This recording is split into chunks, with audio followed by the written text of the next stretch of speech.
kita anggap 2/3 dari syarat. Ya. Jadi VCG-nya di sini kita anggap 2/3 dari syarat ya. Oke, jadi misalkan syaratnya 0,6 meter, maka VCG-nya adalah berapa tuh? 4 ya. 0,4 meter.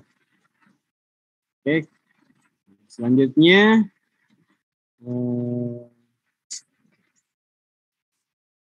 dampingnya standar saja.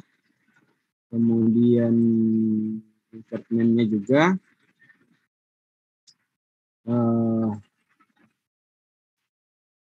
standar saja ya. Kemudian ini sudah. Nah, setelah itu kita ke menu input window ya. Jadi di input window ini yang penting. Jadi kita harus mendefinisikan lokasi pada kapal itu ya. Jadi contoh di sini saya ingin melihat bagaimana MSI pada 3 posisi pada kapal ya. Jadi ada fishing point. Fishing point itu saya istilahkan pada area-area di sekitar sini ya. Sini. Ya. Ini adalah untuk area menebar jala ya. Ini fishing point-nya di situ. Kemudian anjungannya tentu yang di sini ya. Yang di sini. Kemudian satunya lagi tadi di accommodation room yang dalam sini ya. Nah, jadi ada tiga posisi yang saya berikan di sini.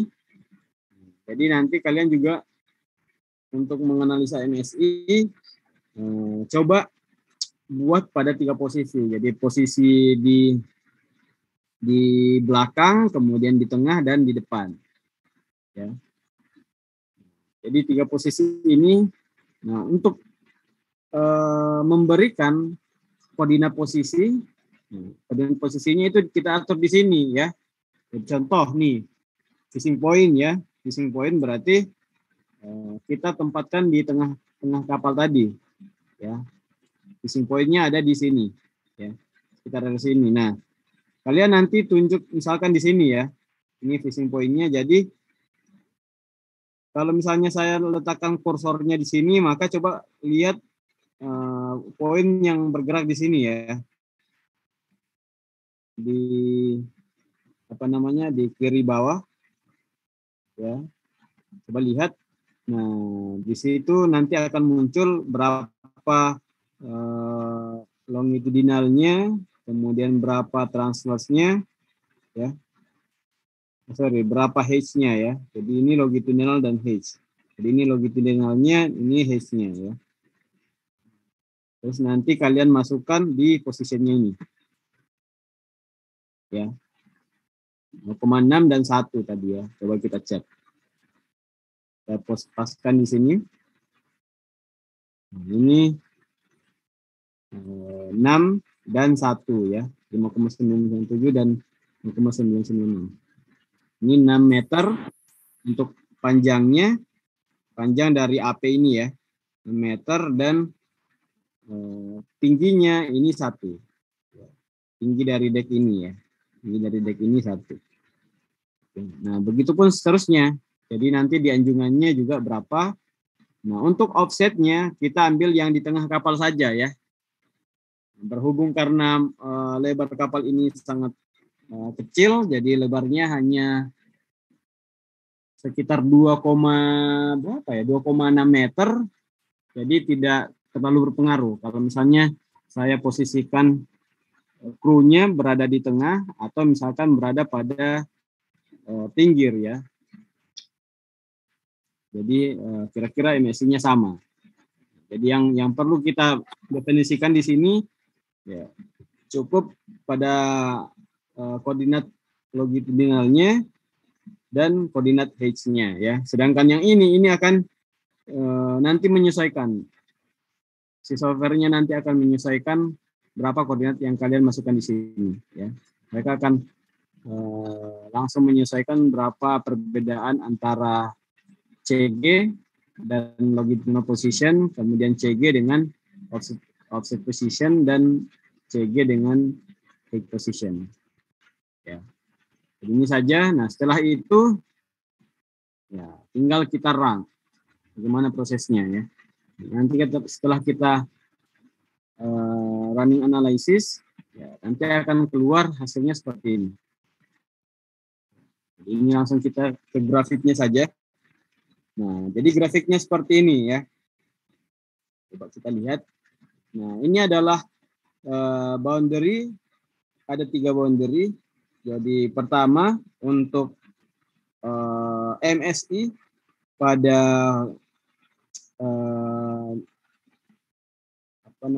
pada exposure 8 jam ya. Jadi selama operasional 8 jam ya. Kemudian juga ada MSI untuk batasan MSI untuk exposure 2 jam dan ada untuk 30 menit. Nah, posisi tadi yang kita coba analisa ada 3 tadi ya, ada fishing point, ada ruang akomodasi, dan juga anjungan. Nah, di sini yang terlihat bahwa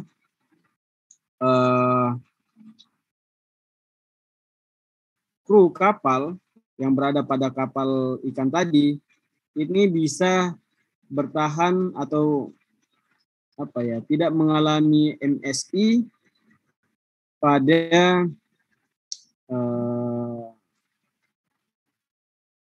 tidak mengalami MSI selama jam operasional ya. Jadi selama 2 jam operasional ini bisa aman ya. Nah, sebagaimana kalau misalnya kalian masih ingat kemarin di materi kita, ini standarnya untuk MSI ini biasanya ditetapkan selama 2 jam ya. Di 2 jam, sehingga kalau misalnya di sini yang terlihat bahwa pada posisi fishing point dan juga ruang akomodasi ini aman, bisa krunya itu berada pada 2 titik ini selama 2 jam ya. Ini tidak akan mengalami mabuk laut ya. Nah, kecuali kalau misalnya lebih dari 2 jam, apalagi kalau misalnya selama 8 jam, maka bisa sangat berpotensi untuk mengalami mabuk laut ya. Nah, sedangkan pada posisi anjungan ini akan bisa berpotensi mengalami mabuk laut ya di atas 2 jam tadi ya. Khususnya pada frekuensi gelombang sekitar berapa ini? Sekitar 3,5 ya. 3,5 radian per second ini bisa mengalami mabuk laut di sini ya. Kecuali kalau misalnya di bawah ini misalkan pada frekuensi 4 atau frekuensi gelombang di atas di bawah 2,6, 2,7 ini aman ya. Aman untuk berada pada posisi anjungan selama gelombangnya itu di bawah 2,7. Itu ya cara membacanya. Jadi seperti itu. Oke. Apa lagi? Saya kira seperti itu ya untuk cara kita bagaimana untuk mendapatkan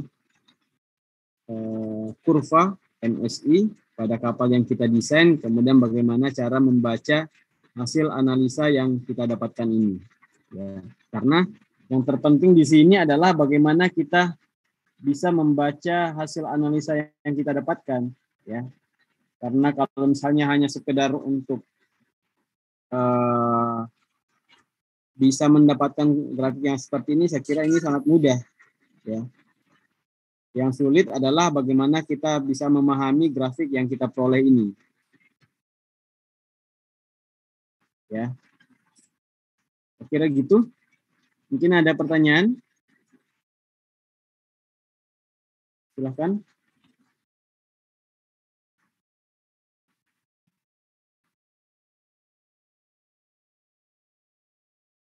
Oke. Kalau tidak ada, apa namanya?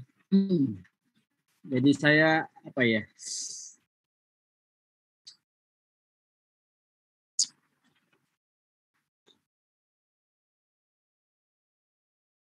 Oke, jadi untuk minggu depan kita sudah tidak ada pertemuan tatap muka lagi, ya, karena pengennya saya seperti yang saya sebelumnya sudah sampaikan bahwa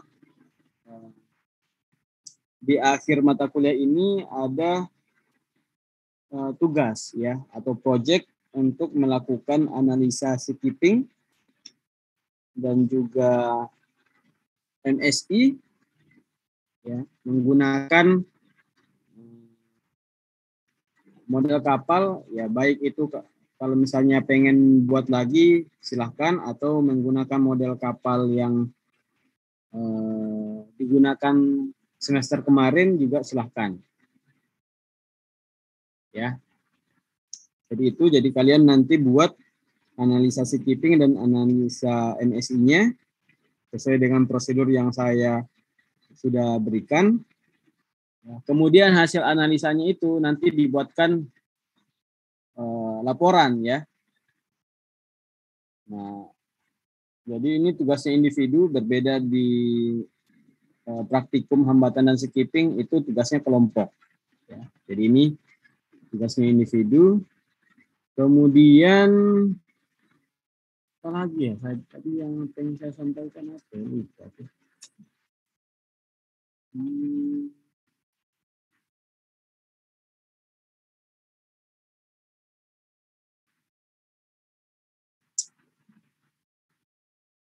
Oh iya. Ya, jadi untuk menganalisa skipping ini kan butuh data ini ya. Jadi untuk menganalisa skipping kita butuh data spektra. Ya. Untuk mendefinisikan gelombang yang akan dihadapi atau akan dialami oleh kapal yang kita desain itu ya. Nah, untuk spektra gelombang ini boleh kalian bisa mengikuti yang saya berikan ini ya. Jadi modelnya ini menggunakan Person Moskowitz pada ketinggian gelombang 0,5, 1,27 dan 3,5 ya. Jadi kondisinya ini calm, kemudian moderate dan juga rogue. Ya. Nah, ini kalian boleh bisa mengikuti atau bisa juga kalian mengikuti model pemodelan gelombang di paper yang telah kalian review. Ya, karena pastinya kalau kalian kemarin review paper tentang skipping, pastinya di situ harus ada kondisi gelombang yang digunakan oleh peneliti dalam melakukan penelitian pada paper itu. Ya, jadi itu boleh kalian gunakan atau juga pakai yang saya punya ini, silakan. Ya. Kemudian headingnya, ya kalian buat seperti ini juga. Ada 5, ada following C, ada quartering C, beam C, 2/3 C, ya, dan juga head C.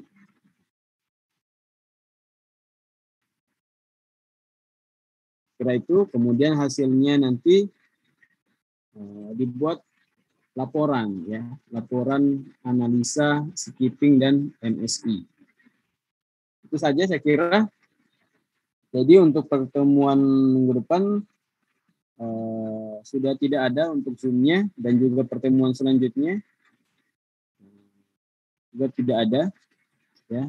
Jadi waktu untuk tugas ini adalah ini kan pertemuan ke-13 ya. Jadi minggu 14, minggu 15 ditambah dengan minggu 14, minggu 14, minggu 16. Jadi terakhir kita kumpulkan pada minggu ke-16 nanti jadi waktunya 3 minggu ya dari sekarang. Oke, nah nanti setelah minggu ke-16 akan ada final testnya. Oke, saya kira seperti itu. Kalau tidak ada pertanyaan, saya kira cukup. Ya.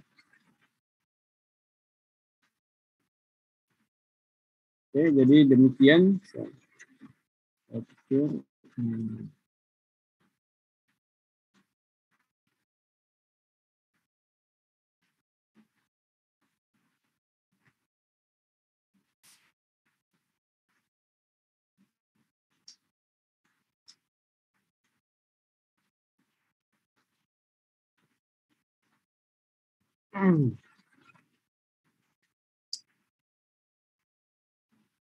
Oke, jadi saya kira cukup ya.